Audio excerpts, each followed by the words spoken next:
저는 여러분과 함께 변화의 지도자, 이러한 제목으로 함께 은혜를 나누고자 합니다. 역사를 이끌어가는 사람들의 모습을 보면 두 가지 유형이 있어요. 하나는 지배자형입니다. 다른 하나는 지도자형이에요. 이 지배자형은 언제나 남을 이겨야 합니다. 그래서 남 위에 군림해서 정복자의 모습으로 항상 서 있어요. 그래서 평생 남을 이기는 것이 성공인 줄로 그렇게 알지요. 그러나 지도자는 달라요. 참된 싸움이 남을 이기는 것이 아니라 자기와 싸우는 것이고 자기를 이기려고 하는 거예요. 그래서 이 지도자는 언제나 자기와 싸움에 모든 힘을 다합니다. 내가 하나님 앞에 어떤 모습으로 서 있는지 자기를 끊임없이 탐문하면서 자기가 하나님 앞에 바로 설 수 있도록 그렇게 몸부림치는 사람들이 지도자의 모습이에요. 오늘 우리는 지배자형인지 지도자형인지 진지하게 한번 고민해 보십시다. 간단하게 알 수가 있어요. 지배자형의 특징이 뭐냐? 어떤 대화를 할 때 반드시 상대방의 대화를 파괴합니다. 이렇게 말하죠. 이 얘기, 그게 아니고, 이렇게 나옵니다. 그게 아니고, 이런. 그 다음에, 그거 아니야. 그거 말이라고 해? 이런 사람이 있죠. 그러니까 상대방의 의견을 일방적으로, 이렇게 무시하거나 눌러버리는 그런 사람들 대체적으로 성격이 지배자형에 속합니다. 여러분들 가운데 그런 분들 없지요? 없을 줄로 압니다. 지도자형의 사람들의 대화를 보면은 언제든지 상대방의 대화에 대해서 절대로 거기에 자극을 주지 않아요. 그런 의견도 있지만은 나는 내 생각은 이래. 이런 사람들이 지도자형의 이 대화를 연출하는 사람이죠. 오늘 본문에 나오는 엘리는 하나님께서 세우신 지도자지요. 그렇지만 나중에 지배자형으로 바뀝니다. 그래서 이 엘리는 자기를 보지 못해요. 언제나 자식들이 자기를 괴롭히고 블레셋이 이민족을 괴롭히고 문제가 자기에게 있다고 생각하지 않아요. 그래서 이 엘리의 불행은 밖에 있었던 것이 아니라 지도자 자신에게 있었던 것이에요. 자, 그렇다면은 이 엘리의 불행을 한번 보겠습니다. 3장 1절에 보면은 아이 사무엘이 엘리의 앞에서 여호와를 섬길 때에는 여호와의 말씀이 희귀하여 이상이 흔히 보이지 않았더라. 그 다음에 13절입니다. 내가 그의 집을 영원토록 심판하겠다고 그에게 말한 것은 그가 아는 죄악 때문이니 이는 그가 자기 아들들이 저주를 자청하되 금하지 아니하였음이니라. 엘리 가문의 불행은 밖에 있는 게 아니에요. 여러분 성경을 자세히 보세요. 사무엘이 하나님의 음성을 듣는데 어린 사무엘이 듣는데 엘리는 하나님 음성을 듣지를 못합니다. 그렇죠? 둘째는 가정을 바로 다스리지를 못했다는 거예요. 그래서 그 아들 홈니와 비느하스가 성전에서 수종두는 그런 여인과 동침하고 성전을 욕되게 만들고 여호와의 성물을 강탈하기까지 했었습니다.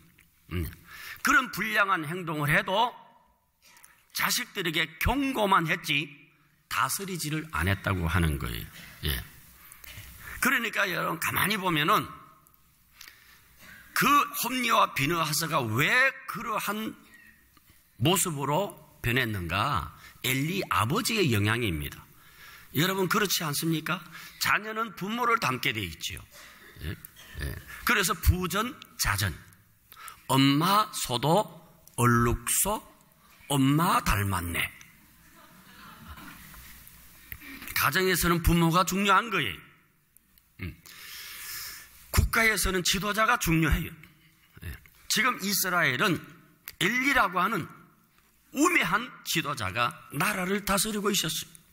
영적으로 아주 어두운 상태에서 결국 전쟁 중에 3만 명이라는 대군이 전사하고 법궤까지 빼앗기고 홈리와 비느하스는 전사하고 그의 자부는 그 소식에 놀라서 그냥 죽고 엘리는 뿔떡 일어나다가 떨어져서 목뼈가 부러져서 즉사해서 멸문지하가 된 거예요.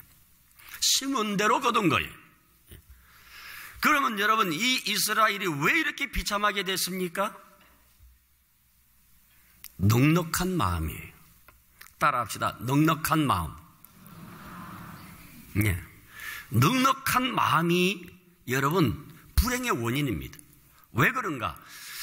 애굽에서 노예 생활하다가 가나안 땅에 들어와서 보니까 젖과 꿀이 흐르는 거예요.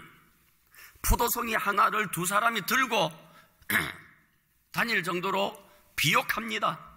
그러니 노예 생활보다는 가나안 땅에서 이제는 살만하구나 하는 생각이 든 거예요. 여러분, 텔레비 프로의 성공신화에 대한 프로가 전에 나온 적이 있어요. 자수성가한 사람들이 그 성공의 그 과정을 쭉 설명합니다. 예. 참, 그 얘기를 들어보면은 참 많은 이 도움도 되고 배울 것도 있어요. 예. 그런데 그 밑바닥에 깔려 있는 것이 뭐냐? 나는 내 힘으로 노력해서 이루었다. 예. 이거 교만한 거예요. 자수성가는 없습니다. 하나님이 환경 주셔야 되고 하나님이 능력 주셔야 되고 자연도 하나님이 주셔야 돼요. 그렇지 않으면 절대로 자수성가 될 수 없습니다. 여러분, 노력한다고 다 됩니까? 여러분, 우리 경험하지 않습니까?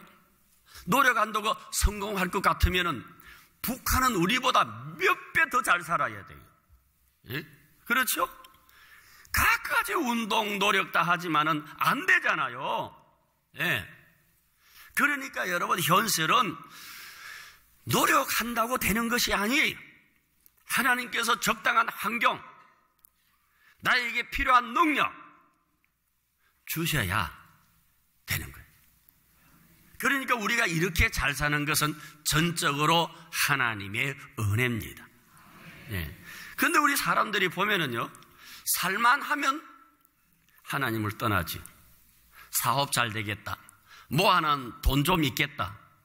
그러면 굳이 주여 주여 그렇게 매달릴 필요가 없이 있는 것만 잘 굴려도 한평생 먹고 살만한데 그렇지 않겠어요?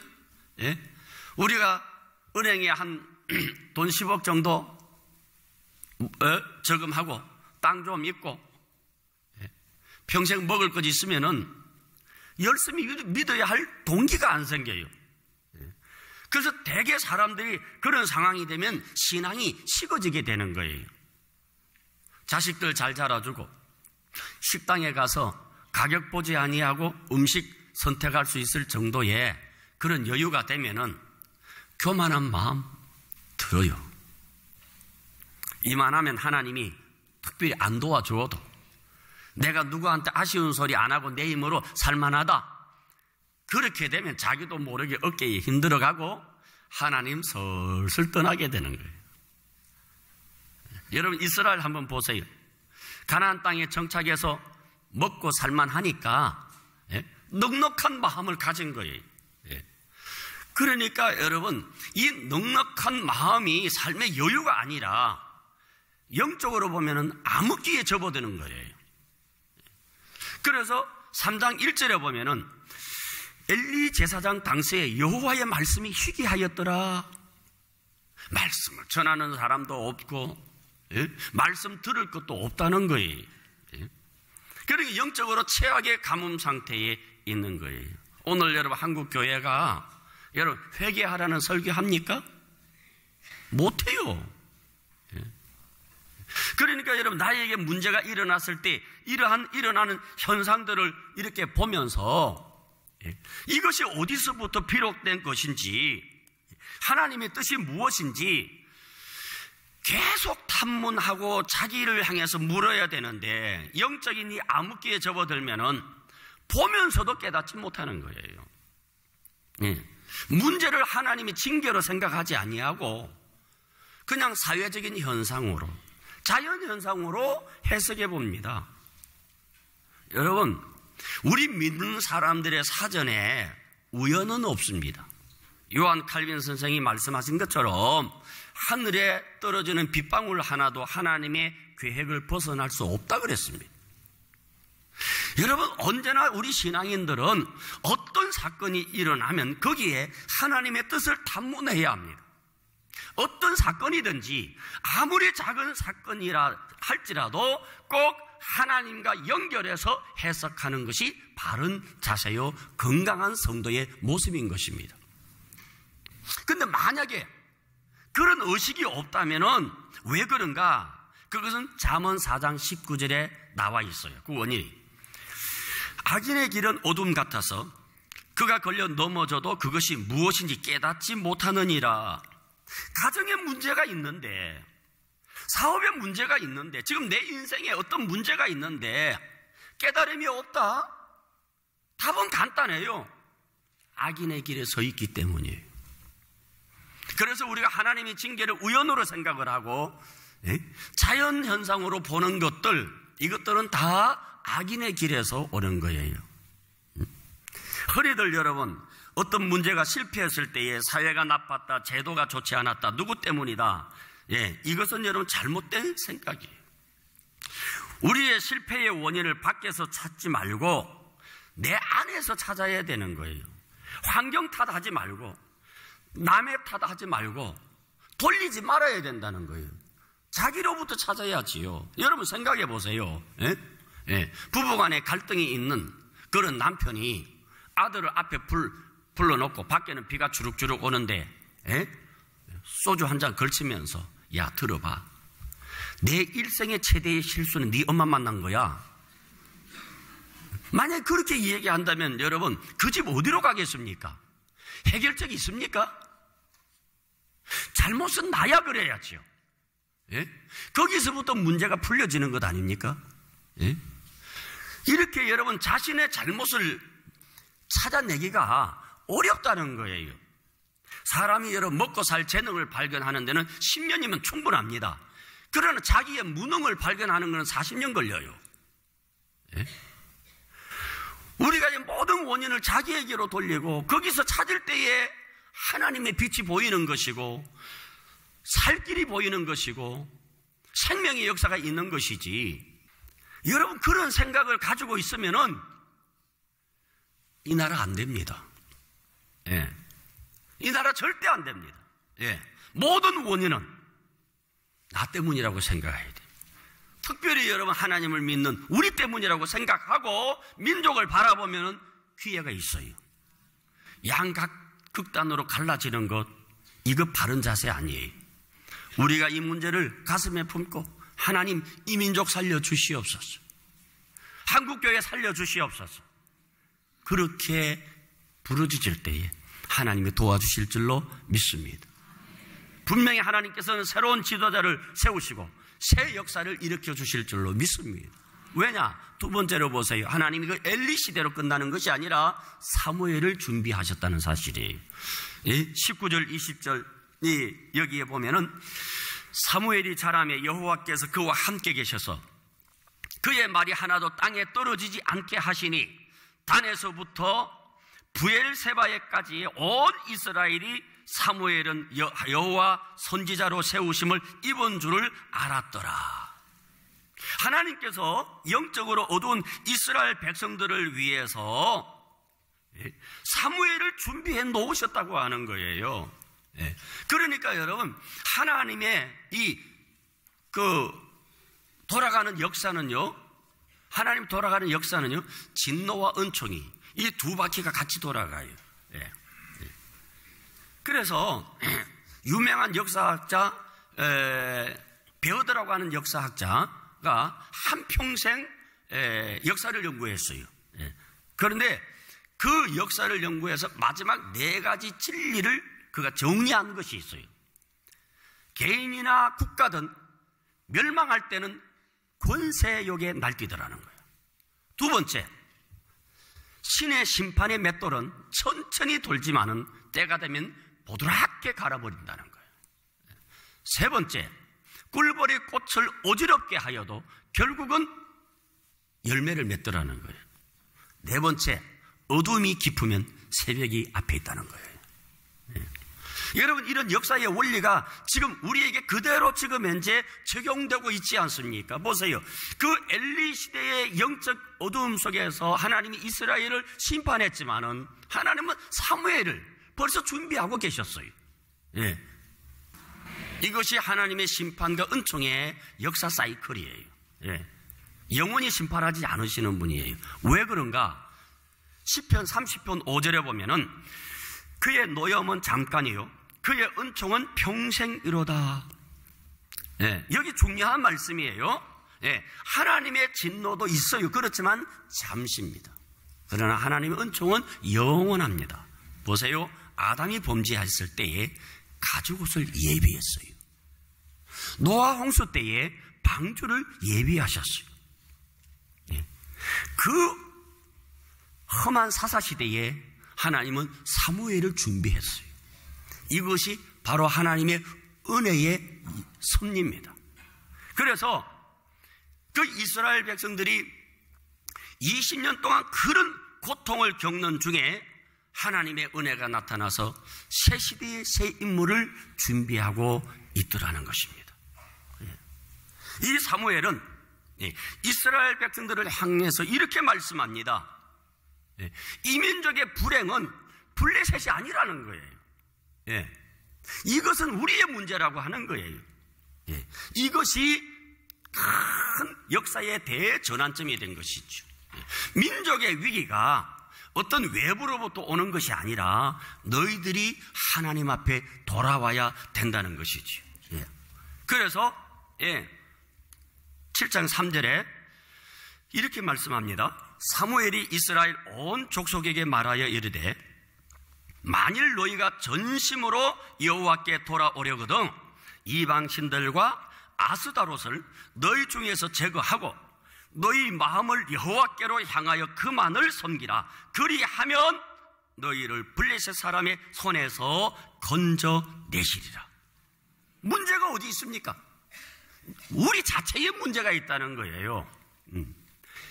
자, 여기에서 그만 섬겨라, 하나님을 섬겨라는 게 아니에요.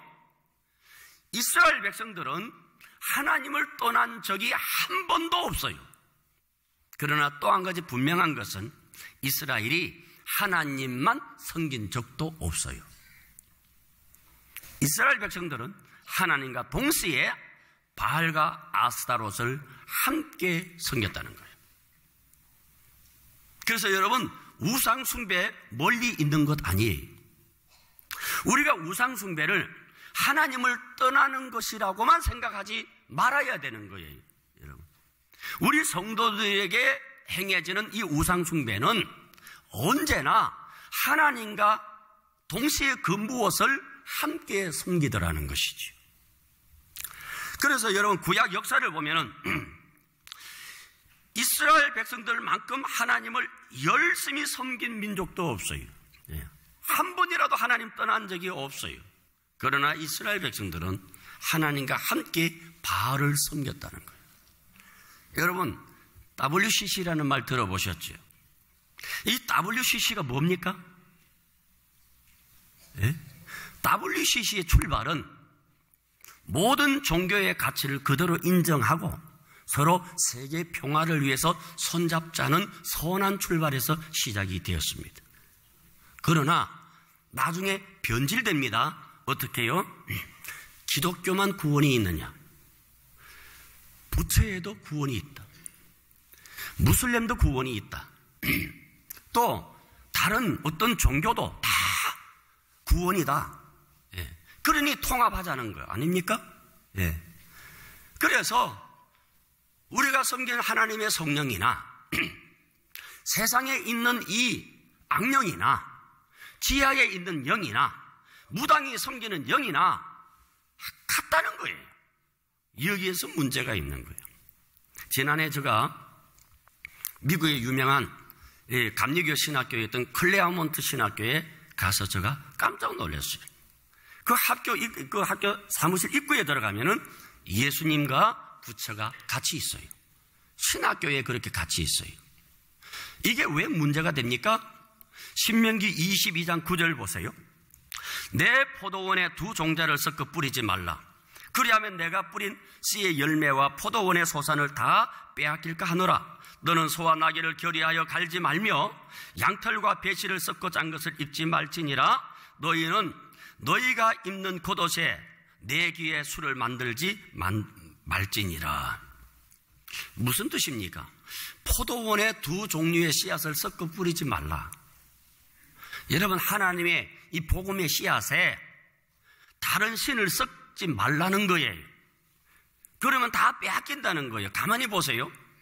교회 다니면서 타 종교와 연결되어 있거나 점을 치는 사람들이 통계해 보니까 30%가 있다는 거예요. 좀 오래전입니다. 어떤 분이 저에게 기도받으러 왔어요. 그래서 제가 기도해 주기 위해서 문제가 뭡니까? 그러니까 이달을 잘 넘어가게 좀 기도해 주세요. 그래서 왜 그러냐 하니까 3월하고 6월달 사이에 애군이 끼어가지고 아주 편안하게 저한테 얘기를 하더라니까. 그래서 제가 하나님, 이분이 3월과 6월 달에 애군이 끼어 있어서 하나님 도와주세요. 그렇게 기도 안 했을까? 안 했을까? 안 했지요. 그 다음에 소와 나귀를 결의하지 말라 그랬지 않습니까? 소와 나귀는 하나 될 수 없지요. 믿는 자와 믿지 않는 자 동업하면 안 됩니다. 그 다음에 양털과 배실을 섞어 짜서 입지 말라. 여러분, 이것은 여러분 이런 양복이 이렇게 혼합된 양복을 입지 말라는 거 아니에요. 여러분, 양은 하나님의 자녀를 상징하는 것이고 배옷은 죄인이 입는 옷이에요. 그렇죠? 그래서 믿는 사람과 믿지 않는 사람이 한 몸 되면 절대 안 됩니다. 섞어 짜면 안 돼요. 그런데 이것이 구약만 있는 것이 아니라 신약에도 분명하게 말씀하고 있어요.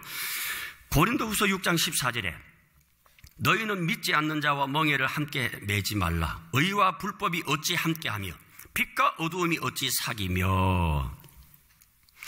분명히 믿는 자와 믿지 않는 자는 멍에를 같이 하지 말라 그랬어요. 여러분, 이 원리를 저는 깊이 들어가지 않겠습니다만은 여러분 이 말씀을 받아들이셔야 됩니다. 그래야만이 여러분에게 소망이 있게 되는 거예요. 자, 이스라엘 백성들이 미스바에 모여 회개합니다. 그때 어떻게 됩니까? 갑자기 블레셋이 쳐들어왔어요. 그러나 사무엘이 하나님 앞에 번제 제사를 드리면서 기도할 때에 하늘의 우레를 바라면서 그들을 다 물리쳤습니다. 어떤 사건이 일어났습니까? 사무엘의 이 미스바 사건으로 말미암아 사사시 시대의 모든 재앙과 진노가 역사 속에 사라지고 사무엘 시대부터 시작해서 다윗과 솔로몬 시대로 넘어가면서 이스라엘 역사의 최대의 황금 시대를 이루었다는 거예요. 그러니까 여러분, 이 미스바의 이 운동이라고 하는 것은 여러분 역사의 전환점에 서 있는 거예요. 오늘 우리가 이 말씀을 깨달으면은 여러분 그러한 어려운 환경 가운데서도 사무엘이 태어난 것처럼 오늘 우리가 이 말씀을 듣는 여러분들 가운데 내 인생의 불행이 어디서 왔는가? 지금 내 인생의 문제가 밖에 있느냐 안에 있느냐는 것입니다. 안에 있다는 것을 깨닫기를 바랍니다. 믿습니까? 그리고 또 하나님께서는 분명히 우리에게 예비한 사무엘이 있습니다. 그 자리가 어디입니까? 미스바라고 하는 거예요. 미스바는 멀리 있는 게 아니에요. 오늘 이 자리, 오늘 여러분들이 이 하나님의 말씀을 들을 때에 여러분 그냥 좋은 목사님이 일주일 동안 준비한 아주 교양 있는 내용을 참 들었구나 이렇게 생각하면 안 되는 거예요. 하나님이 나에게 주시는 메시지입니다. 그리고 여러분 이 자리가 여러분 인생의 미스바가 되어야 할 것입니다. 여러분 웃기는 이야기로 듣지 마세요. 하나님 내게 주시는 말씀이에요.